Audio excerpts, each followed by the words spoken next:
predator if I sleep with women in America. But if I sleep with women outside of America, I'm a predator. So I'm not going to address what he said because y'all should know how I feel. But I'm curious, as a man, when you see videos like this and you see men making false equivalents and just like willfully ignoring the real issue when women say things like it's predatory for you to go to other countries and look at other people's circumstances and purposefully go there to have sex with them and not like just meet people. Do y'all ever just get embarrassed? Like when women say stupid, I be embarrassed. It's like, damn, like you gotta do better. Like, do y'all feel that in your spirit or is that just me? That will be a solid no. I am sorry there, girlfriend, but there is no amount of shaming language that is actually going to work on a man who decided he was tired of dealing with women in the West and packed his bags, got his passport, and went where he was appreciated. Let's drop the BS. If women held themselves accountable for real, none of the men in the West would be heading to any of these passport bro destinations. The movement wouldn't have any wind in its sails. Look in the mirror, ladies of the West. You are the wind. Look at it this way. All the women in other countries are not forced in any way to accept these dusty men you Western queens keep saying ain't ish. Those women gladly accept those men you didn't want to settle for. Why do you care what these scrubs are doing in another country with other consenting adults? Why do you need to try to throw a negative label on those losers you rejected when they found happiness elsewhere? That's right, queens. You didn't settle for no scrubs. And now they're gone. So why do you care? Squeeze me? Oh, no, you did.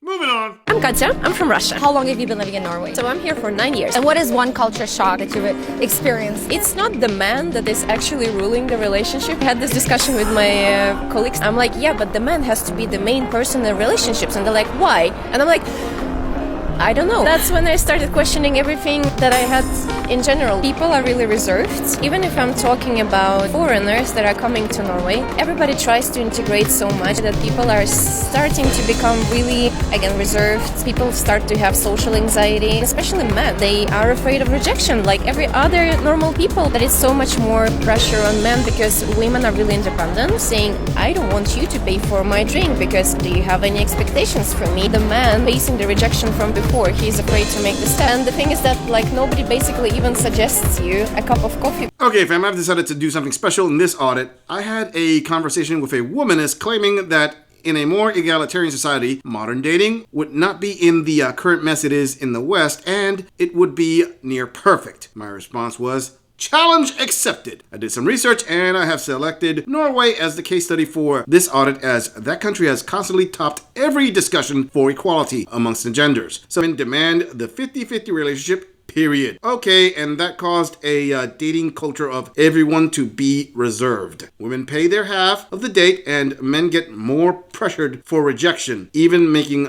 coffee dates is a no-no. Sounds awesome so far, but this is just one point of view. Can we get a confirmation on this? So you want to date in Norway? Don't worry, I got you. If you see someone you think is cute, do not approach them. You will see them at the pregame or you will see them out. If you do see them at the pregame first, this is what you should do. Play it cool, you know, don't stand out. And then maybe suggest a drinking game, like busruta. Drink some more and continue drinking. And maybe, if you're daring, make some eye contact. Then you all go out, get your own drinks, and then, you know, when everyone's super drunk, which they will be, it's a little less awkward to talk to each other. Almost the most important thing, the next day, do not contact them. No sober interactions, please. How many people have I dated in Norway?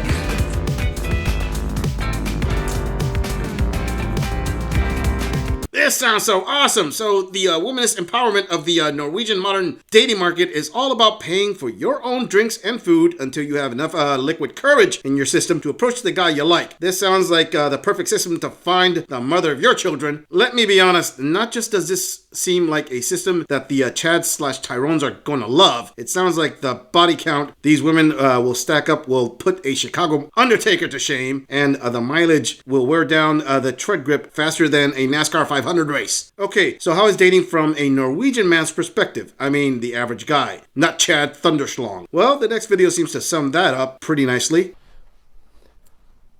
Hi! Hei. Hun liker meg ikke, men takk for i går. Ja, takk. Var det noe, eller? Nei. Hei igjen! Hei. Du kan jo ikke snakke senere. Ja, ok. Ja vel. Hei. Ja, hei! Du, skal ikke vi gå på middag eller noe? What the? His words, not mine. Norway is rampant with the one-night stand dating culture. Exactly how is racking up bodies and maxing out mileage empowerment to women if it has been proven? The more male partners a woman has had, the less likely she is to bond with just one man. This sounds more and more like a Chad/Tyrone's market for drunk girl selection. I am sure the local culture has accepted this as the norm, but deep down inside, men are biologically built to be territorial. I don't think that every other girl being a town bicycle makes a Norwegian man very proud of her being his woman. That's like buying a pizza pie at full price when there's only one slice left in the box, because everyone else has already had a slice for free. But wait! There's more! Would you rather date a Norwegian or a foreigner? I'm actually together with a Polish girl. I think a foreigner, but then A foreigner. I just think they're more exciting, open, more polite, opening the door, pay for dinner. And not that I expect or want someone to always pay for my dinner, but it's nice. I'm Norwegian. Familiar, maybe? Wow. Let's say foreigner. Yeah, I was thinking the same. But maybe Norwegian. Why? They would be like more stable with time. Consistency. Predictability. Yeah. Is the word she's looking for. Answered this question correctly. Well... Okay, so Norwegian women in these videos prefer foreigners because they practice a form of chivalry. Wait a minute. That is a part of the patriarchy. No, no, no. Strong, independent women can't be oppressed by that system again. Why would these high-salary boss babes want that vulgar treatment again? I mean, holding the door open? You don't need no man to open your door, pay your meals, and hold you back after all that womanist progress you have made. Those Norwegian men are treating all of you queens exactly as you demanded to be treated. You are all living the dream to date like men. It sounds like a womanist utopia, unless, of course, can it be possible that deep down inside, women actually don't want to date like men and desire the patriarch practice of chivalry? Oh well, I guess they may want those Western passport bros to head over to Norway. Funny thing is, Norway is not a big passport bro destination. Or at least I don't think it is. I mean, those traditional men want traditional women. Who knew? Moving on. Let me talk to my single girls for a second, okay? Like, as someone who had been single for 3 years, I need to just say this to someone. Don't settle for that situationship, okay? You shouldn't even be in a situationship to begin with. But one man's I'm not ready, and it's just a quote we've all seen, is another man's you're everything I've ever prayed for, okay? There is going to be guys that the enemy will use to try and distract you from where you're at, where you're supposed to be with God. I was pursuing something that was clearly not from God because all it did was lead to confusion and make me feel like I was not worth it. The man that God has for you will see you as Christ sees you, and will see your worth, and will see your beauty for who you are and everything that you're not. To buy a 16-inch pie from them. That was my choice. Get inspiration from wherever you need it. I applaud that, but just like the positive choices from that inspiration are still on you, so are the negative ones. And he will complement that. He will add to that. He will lead you in that. And I was so quick in questioning why I'm so ugly. This is why God doesn't want me. This is this falling into this desperational phase. And then I met God 1 week at church at the altar, just completely falling on my face, bawling my eyes out with my friend. And I surrendered everything. 3 days later, I met my boyfriend. And right from the start, driven clarity into my life, driven intention right from the start, telling me what he wanted, telling me what he was pursuing.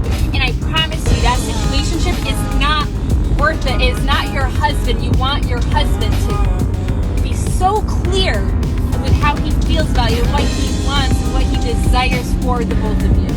So don't settle for that situation.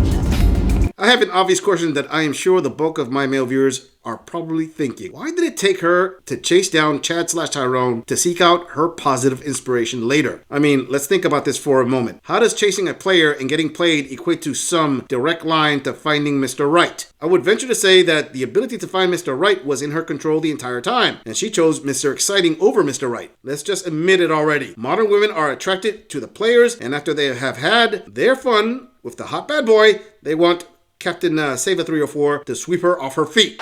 Sweep the leg. You have a problem with that? I'm just saying, if you enjoy this audit, click on the video in the end screen for more content. If you would like to support the channel, please follow the link in the description to donate to our beer fund, or like, subscribe, and share this video on other social media platforms. If you agree or disagree with anything about this audit, please let us know in the comments. I'm going to leave this audit right here. I'll see all of you in the next episode.